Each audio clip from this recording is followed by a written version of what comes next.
పాండురాజు మరణించాడు. ఆ తరువాత తన వల్ల తన భర్త మరణించాడు కావున తను కూడా పాండురాజు చితిమంటల్లో కాలి చనిపోతానని మాద్రి నిర్ణయించుకుంది.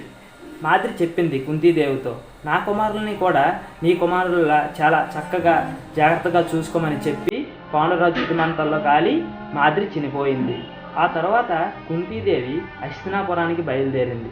హస్తినాపురంలో 16 ఏళ్ల వయసులో ఉన్న దుర్యోధనుడు నేనే రాజు అవుతానని కలలకు అంటున్నాడు.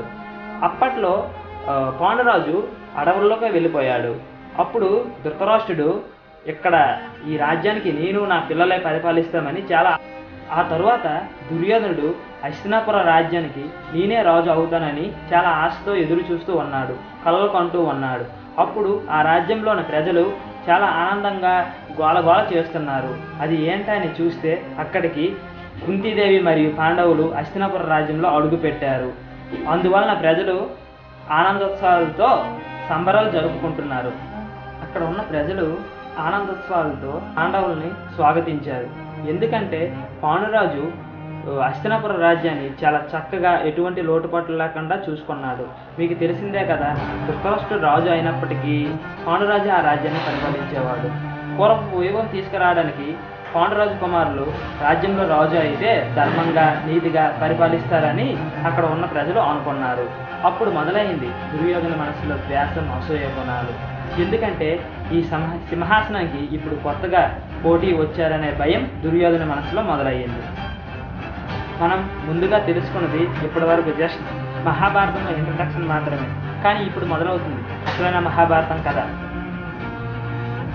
ఆ రాజ్యంలో ఉన్న ధృతరాష్ట్రుడు, భీష్ముడు, గాంధారి అందరూ కూడా పాండవుల్ని చాలా సంతోషంగా ఆహ్వానించారు. కానీ అక్కడ ఉన్న దుర్యోధనుడు మాత్రం ద్వేషమనే విత్తనాన్ని గుండెల్లో నాటుకున్నాడు.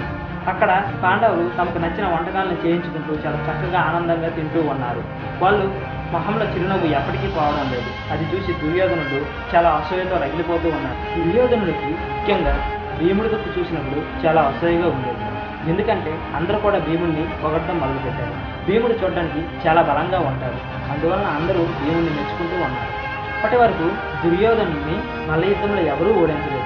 అందువలన దుర్యోధనుడు భీముడితో నాతో మల్ల యుద్ధం చేస్తావా అని అడిగాడు. అందుకు భీముడు సరే అని ఒప్పుకున్నాడు. అక్కడ ఉన్న ప్రజలందరూ ఈ యుద్ధం కోసం చాలా ఆసక్తిగా ఎదురు చూస్తూ ఉన్నారు. అందరూ ఈ యుద్ధం సరదాగా జరుగుతుంది అనుకున్నారు. కానీ దుర్యోధనుడు తన ఆధిపత్యం చెలాయించడం కోసం ఇది ఓ అవకాశంగా తీసుకున్నాడు. అక్కడ యుద్ధానికి భీముడు, దుర్యోధనుడు సిద్ధంగా ఉన్నారు.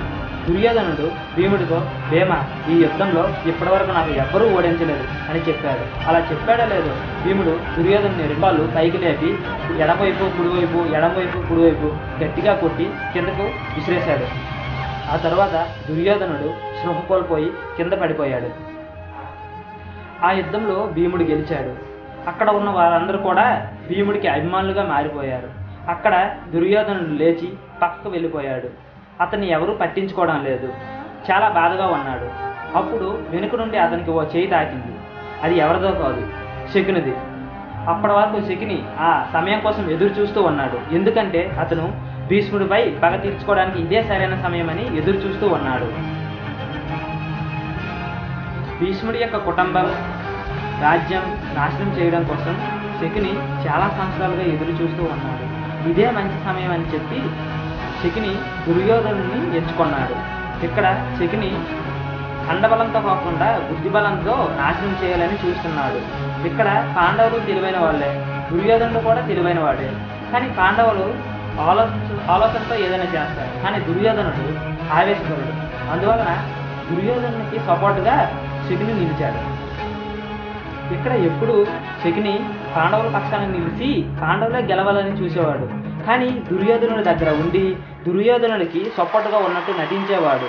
అలా చేస్తే కదా శకుని యొక్క పగ చల్లారేది. అలా శకుని తన యొక్క ప్రణాళికలను రచించేవాడు. ఇక్కడ కథ మొత్తం శకునే నడుపుతున్నాడు అని అనుకునేవాడు. కానీ అసలు కథ మొత్తం నడిపేది కపటనాటక సూత్రధారి అయిన శ్రీకృష్ణ భగవానుడు. అసలు అతని అవతారానికి గల కారణం ఏంటి అంటే ధర్మాన్ని నిలబెట్టి అధర్మాన్ని నాశనం చేయడం కోసమే.